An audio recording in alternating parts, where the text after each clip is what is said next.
Қазанның Шамил Усманов урамы 9-ші йорт бинасынан, яғни инде ТНВ урнашқан бинадан біз тағын Шамил Усманов урамы 30-ші йорт адресі бойынша келдік. Әлбетте мұнсы Қазанда түгел Әшаллы шәһәрендә. Нәқ менә шушы йортта музыкаль гаилә Осия һәм Вәсим Әхмәтшиннар яши. Taşlar bastı bizine.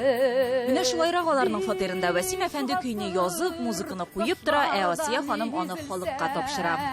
Тош күзеннән җандай шәшрәп чыгып, әйтү ләззәт икән, biz исән. 300-дән артык җырга көйләр язган. Һәр җырымны иң элек хатыным Асия башкара ди Вәсим Әхмәтшин. Зур сәхнәгә чыкканнары да байтак. Кайткан кышларым, кабат китмәгез. Ерак илләрдә иркен димәгез. Парлы ялгыз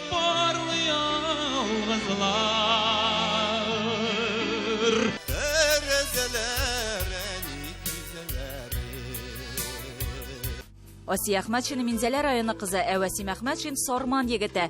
Минзәләдән Сарманга кунакка килгән идем. Шунда танышып кавыштык ди Асия Әхмәтшина.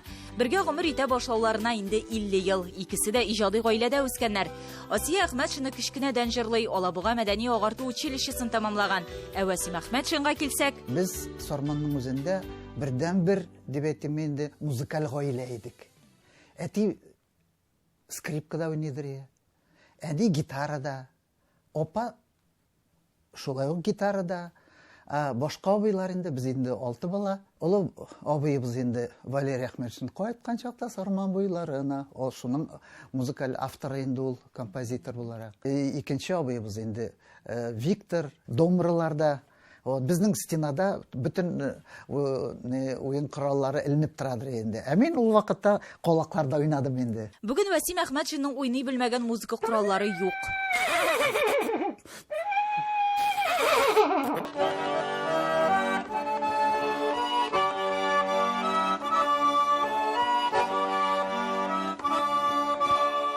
Уйнап кына калмый, уен коралларын көйли, төзекләндерә дә әле ул. Мин төзәткән гармуннар, мин төзәтәчәк гармуннар булары. Вәсим Әхмәтшин Әлмәт музыка көллиятен, аннан Казан мәдәният институтын тәмамлаган. Хезмәт юлын Сарман балалар музыка мәктәбендә башлап җибәрә. 1973-1976 елларда гаиләсе белән Минзәләгә күчеп киләләр. Икесе дә зур иҗат дөньясында кайный башлыйлар. Без анда конкурслар ясадык. Бүтән район конкурслары, талантларны эзләп табырга тырыштык, һәм biz аларны таптык. Шулай итеп без оештырдык халык уен кораллары ансамбле. И Сабантуй иртәсе дигән музыкаль композиция ясап, без аны алпардык Казанга, язылдык һәм ул бүгенге көнгә чаклы алтын фондта саклана. Минзәләдә без театр белән бергә эшләдек.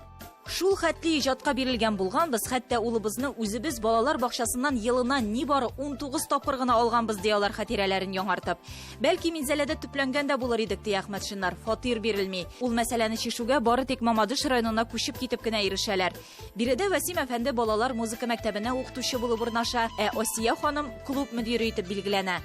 Әхмәтшиннар тарафыннан Донлыклы Нухрат вокаль-инструменталь ансамбленә нигез салына. Мамадыш безне якты йөз белән каршы алды ди алар. Ансамбль өчен кирәк җиһазлар да алына, райком комсомолы костюмнар тектерергә акчаны үзе бирә.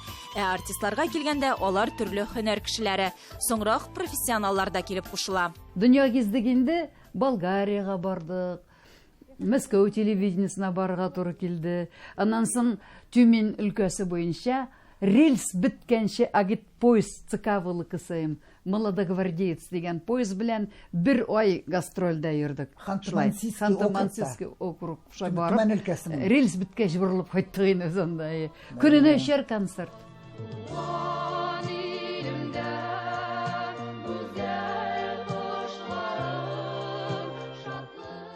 Мамадышта 8 ел яшыялар. Әхмәтшиннарны Чаллы шәһәренә милли мәдәниятне күтәрергә чакырып алалар. Васим Әхмәтшин 3-нче балалар музыка мәктәбендә укытучы булып эшли. 1999-2000 елларда 13-нче татар сәнгать мәктәбе директоры, аннан Тукай районындагы 3-нче музыка мәктәбендә җитәкче була. Иҗатында яңа этапка килеп керә. Мин чыннан да менә Чаллыга килгәч, монда Фаил Ибрагимов дигән режиссер белән танышып, ул инде монда театр ачып маташа. Без аның белән аннан соң Минзәлә театрына бардык. Анда Исаллуның ние бар. Исаллуның ние барны иң беренче яздың син. Фаил Шафигуллин әсәре буенча. Менә минем беренче язган спектаклем шушы Минзәлә театрына булды. Профессиональ театрларга инде. Аннан соң инде менә Гашыклар тавы булды менә. Аннары минем Әлмәт театры белән дә эшләп алдык без.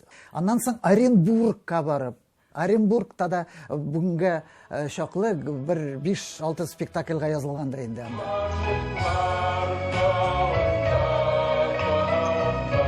Васим Әхмәтшин татарчада яхшы бел дәреслеге өчен фоны хрестоматия төзүче төркем җитәкчесе дә була. Асия Әхмәтшин режиссеры. Әлеге хезмәтне 5 ел дәвамында башкарып чыгалар. Хәзер инде икесе дә лаеклы ялда, ләкин иҗаттан туктап торган юк диялар. Васим Әхмәтшин 70 яшьлек юбилеена әзерләнә. 350ләп җыры тупланган китабын бастырырга ниятли. Менә хәзер 3 оныгыбыз бар, тагыймы, Казанда яшәп яталар. Без аларны рәхәтләнеп барып сөеп кайтабыз. Менә бер эшебез безнең бар һәрвакыт. 2 ул тәрбияләп үстергән алар. Олы уллары Эдуард Америкада саксофончы, хәзер Хьюстон джаз оркестрында уйный. Кешеләре Айдар да музыкант, композитор. Буыннар чылбыры дәвам итә. Гөлия Садыкова, татарлар, Чаллы шәһәре.